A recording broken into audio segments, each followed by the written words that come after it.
Assalamualaikum warahmatullahi wabarakatuh. Halo teman-teman semua. Perkenalkan, saya Vina Mulia Putri. Di sini kami akan mempresentasikan hasil diskusi kelompok kami, yaitu tentang sistem mata pencarian di Minangkabau. Baiklah, sebelum masuk kepada pembahasan materi kita, izinkan saya memperkenalkan anggota kelompok saya, yaitu dengan saya sendiri, Vina Mulia Putri sebagai moderator, Marhadi sebagai pemateri pertama, Rini sebagai pemateri kedua, Nadia sebagai pemateri ketiga, Aulia sebagai pemateri keempat, dan Octavia sebagai pemateri kelima. Pada pembahasan kali ini, kami akan membahas yaitu A. Jenis dan pola mata pencarian masyarakat Minangkabau. Yang B. Jenis dan pola mata pencarian di daerah asal. Yang C. Jenis dan pola mata pencarian Minangkabau di daerah rantau. Baiklah, selanjutnya saya akan menjelaskan latar belakang dari sistem mata pencarian di Minangkabau. Sistem mata pencarian di Minangkabau memiliki latar belakang yang dipengaruhi oleh faktor-faktor budaya, geografis, sosial, ekonomi. Masyarakat Minangkabau sebagian besar bergantung pada pertanian sebagai mata pencarian utama. Tanaman padi merupakan komoditas utama dan sawah-sawah yang terhampar di lembah-lembah subur menjadi sumber kehidupan. Selain padi, mereka juga menanam berbagai jenis sayuran, buah-buahan, dan tanaman perkebunan seperti kopi dan kelapa. Baiklah, materi yang pertama, jenis dan pola mata pencarian masyarakat Minangkabau. Jenis mata pencarian masyarakat Minangkabau. Secara historis, masyarakat Minangkabau memiliki beragam mata pencarian yang disesuaikan dengan kondisi geografis dan sosial budaya mereka. Berikut jenis mata pencarian utama dari sektor. Yang pertama, pertanian. A. Sawah. Masyarakat Minangkabau sejak lama mengandalkan sawah sebagai sumber utama pangan. B. Ladang. Selain sawah, ladang juga menjadi sumber pangan terutama untuk tanaman pangan seperti jagung, ubi, dan pala. C. Perkebunan. Perkebunan seperti kelapa, kopi, dan buah-buahan juga menjadi sumber utama penghasilan. Baiklah, materi selanjutnya yang akan disampaikan oleh rekan saya. Baik teman-teman, di sini saya Marhadi akan melanjutkan materi selanjutnya, yaitu tentang jenis dan pola mata pencarian masyarakat Minangkabau. Yang kedua itu perdagangan. Perdagangan di Minangkabau dibagi menjadi beberapa bagian. Yang pertama itu pedagang keliling. Banyak masyarakat Minangkabau yang berprofesi sebagai pedagang keliling, menjual berbagai barang dari satu tempat ke tempat yang lain, dari satu desa ke desa yang lain. Yang kedua itu pedagang besar. Nah, beberapa masyarakat Minangkabau juga terlibat dalam perdagangan besar, baik di dalam maupun di luar daerah. Selanjutnya yang ketiga, perantauan. Seperti kita tahu bersama bahwasanya tradisi merantau di Minangkabau membuat banyak orang Minangkabau menjadi pedagang di berbagai daerah, bahkan hingga ke luar negeri. Yang ketiga itu perikanan. Perikanan juga dibagi beberapa bagian. Yang pertama di bagian nelayan. Di daerah pesisir, masyarakat Minangkabau banyak yang berprofesi sebagai nelayan. Seperti kita tahu bersama bahwasanya nelayan dengan kebiasaannya itu mencari ikan dan makhluk-makhluk yang ada di laut yang bisa dimanfaatkan atau dijual, yang akan menghasilkan pendapatan bagi nelayan tersebut. Yang kedua itu budidaya ikan. Nah, budidaya ikan, beberapa masyarakat juga melakukan budidaya ikan air tawar maupun air asin. Namun biasanya seperti ketahui ikan yang biasa dibudidayakan yaitu ikan jenis air tawar seperti ikan lele, ikan nila, ikan patin, dan lain sebagainya. Baik, materi selanjutnya yaitu jenis dan pola mata pencarian masyarakat Minangkabau. Yang keempat adalah kerajinan. Kerajinan dibagi beberapa bagian. Yang pertama itu tenun. Tenun songket dan tenun ikat adalah salah satu kerajinan khas Minangkabau yang cukup terkenal. Ini merupakan salah satu cara untuk masyarakat Minangkabau melestarikan kebudayaan serta memperoleh penghasilan. Selanjutnya ukiran. Ukiran kayu dan logam juga menjadi salah satu kerajinan yang cukup berkembang di Sumatera Barat ataupun di Minangkabau. Nah, ini juga merupakan salah satu cara untuk masyarakat Minangkabau melestarikan kebudayaan serta mendapatkan penghasilan. Selanjutnya keramik. Kerajinan keramik seperti membuat gerabah juga menjadi mata pencaharian sebagian besar masyarakat Minangkabau. Selanjutnya yang kelima itu jasa. Jasa dibagi menjadi dua. Yang pertama jasa angkutan. Jasa angkutan baik darat maupun laut serta sungai menjadi salah satu sumber penghasilan bagi masyarakat Minangkabau. Jasa angkutan ini berupa seperti mengangkat barang dari satu tempat ke tempat yang lain, dari satu daerah ke daerah yang lain, bahkan dari satu pulau ke pulau yang lain. Nah, selanjutnya itu pariwisata. Dengan keindahan alam dan budaya yang kaya, seperti kita tahu bersama, masyarakat Minangkabau juga mengembangkan sektor pariwisata. Ini salah satu juga cara masyarakat Minangkabau memanfaatkan sumber daya alam yang ada untuk bisa menambah penghasilan bagi masyarakat Minangkabau. Selanjutnya, pola mata pencarian. Pola mata pencarian masyarakat Minangkabau memiliki beberapa karakteristik. Antara lain, yang pertama yaitu sistem gotong royong. Dalam bekerja, masyarakat Minangkabau sangat menjunjung tinggi nilai gotong royong. Karena dengan sistem gotong royong akan membangun kekompakan dan membuat pekerjaan terasa lebih ringan. Selanjutnya, orientasi pada keluarga. Kegiatan ekonomi seringkali melibatkan seluruh anggota keluarga untuk membahas terkait kegiatan ekonomi oleh keluarga tersebut. Selanjutnya, perantauan. Tradisi merantau menjadi ciri khas masyarakat Minangkabau. Yang keempat yaitu adaptasi dengan lingkungan. Nah, masyarakat Minangkabau sangat terkenal mampu beradaptasi dengan berbagai kondisi lingkungan. Ini merupakan salah satu faktor yang penting untuk masyarakat Minangkabau mampu mencari mata pencarian ataupun sumber pendapatan sesuai dengan kondisi dan lingkungan yang ada. Baiklah, saya akan melanjutkan materi selanjutnya, yaitu tentang jenis dan pola mata pencarian di daerah asal. Mata pencarian penduduk suatu daerah sangat dipengaruhi oleh kondisi geografis, sumber daya alam, dan perkembangan teknologi.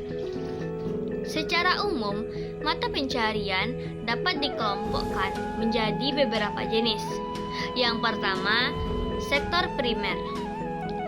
Meliputi kegiatan yang berhubungan langsung dengan pemanfaatan sumber daya alam, seperti A. Pertanian. Menanam padi, jagung, sayuran, buah-buahan, dan tanaman palawija lainnya. B. Perkebunan. Menanam tanaman keras seperti kopi, teh, kelapa, sawit, karet, dan coklat. C. Perikanan. Menangkap ikan di laut, sungai, atau danau. D. Pertambangan. Mengambil mineral dan bahan tambang dari dalam bumi. Yang kedua, sektor sekunder. Meliputi kegiatan pengolahan bahan mentah menjadi barang jadi, seperti A. Industri. Mengolah bahan baku menjadi produk jadi, seperti industri tekstil, makanan, otomotif, dan elektronik. B. Kerajinan tangan.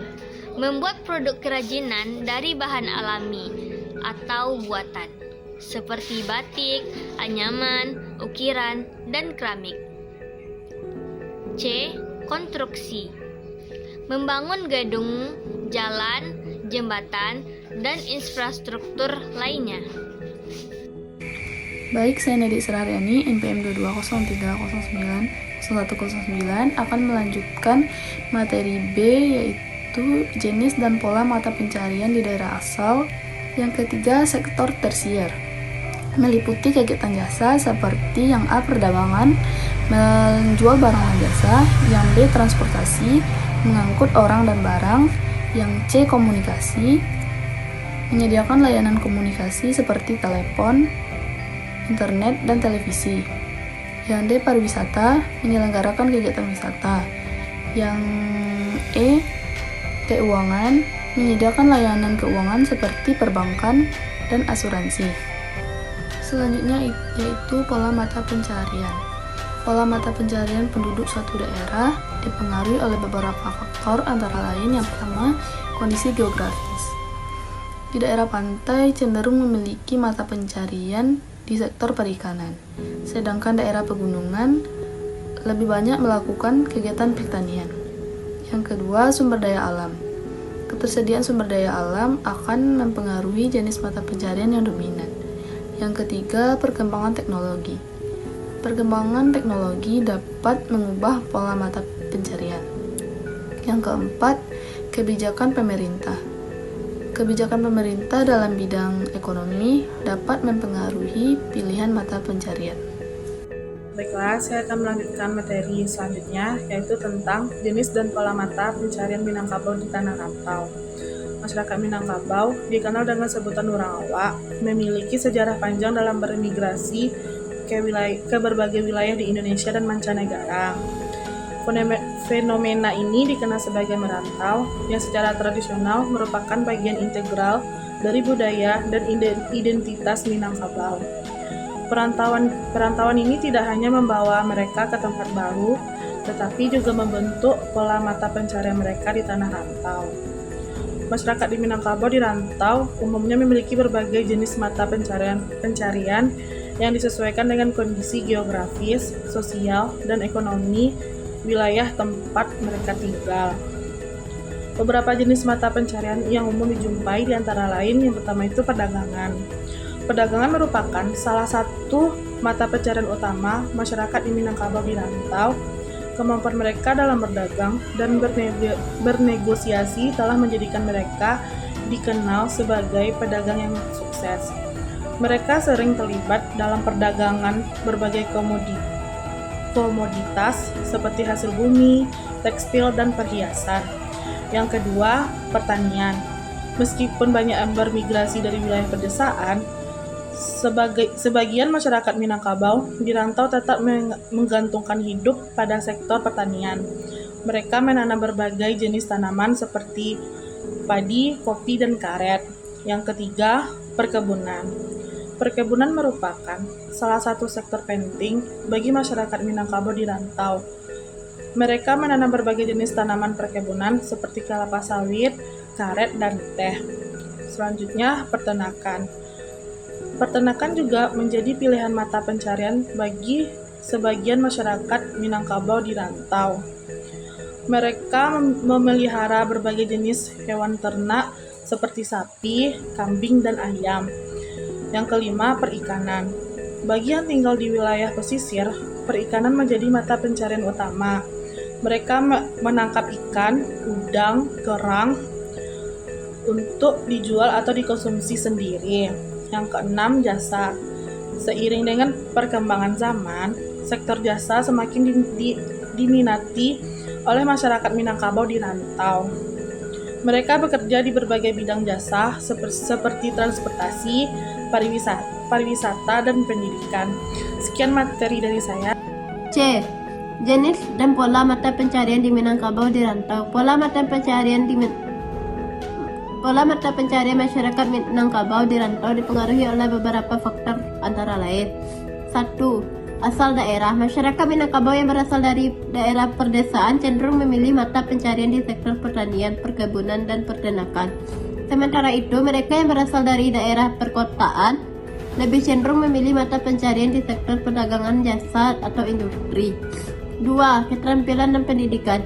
Keterampilan dan pendidikan juga memainkan peran penting dalam menentukan pilihan mata pencaharian masyarakat Minangkabau yang memiliki keterampilan tertentu seperti menjahit, memasak, atau mengolah kayu, cenderung membuka usaha sendiri atau bekerja di bidang yang sesuai dengan keterampilan mereka. 3. Kondisi ekonomi dan sosial. Kondisi ekonomi dan sosial wilayah tempat mereka tinggal juga memengaruhi pola mata pencaharian di daerah yang memiliki banyak peluang usaha. Masyarakat Minangkabau cenderung membuka usaha sendiri atau bekerja di perusahaan swasta. Sementara itu, di daerah yang memiliki keterbatasan lapangan kerja, mereka cenderung bekerja di sektor informal atau menjadi buruh. Sekian materi dari saya. Baiklah, terima kasih kepada teman-teman yang telah menyimak hasil diskusi kelompok kami. Saya selaku moderator akan menyimpulkan materi tentang sistem mata pencaharian di Minangkabau. Sistem mata pencaharian masyarakat di Minangkabau merupakan kemampuan mereka dalam beradaptasi dengan lingkungan baru. Mereka telah berhasil membangun kehidupan baru di berbagai wilayah dengan memanfaatkan keahlian dan budaya mereka. Pada mata pencaharian, mereka terus berkembang seiring dengan perubahan zaman, namun tetap mempertahankan nilai-nilai luhur yang diturunkan dari nenek moyang mereka. Secara keseluruhan, sistem mata pencaharian di Minangkabau merupakan hasil dari interaksi antara tradisi budaya, kondisi geografis, dan dinamika sosial dan ekonomi. Masyarakat Minangkabau terus beradaptasi dengan perubahan zaman sambil menjaga nilai-nilai budaya yang telah diwariskan dari generasi ke generasi. Baiklah, itu kesimpulan dari kelompok kami. Lebih dan kurangnya saya mohon maaf.